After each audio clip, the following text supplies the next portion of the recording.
Hello everyone, in this video I will show you how to change your fantasy Premier League team name, right? So how you can do this, it's really easy thing to do.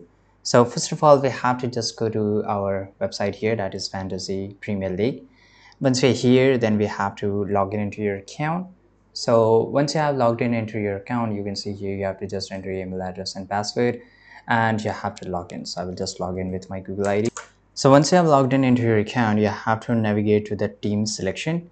So you can just go and choose your team here, right? So it's really easy. So let's just go and pick up our squad or something, right? So once you do this, right here, this is a fantasy, challenge, and you can just register to play and scroll down to the find the admin section on the right hand side. Click on team details where you can change your team name and customize your kit.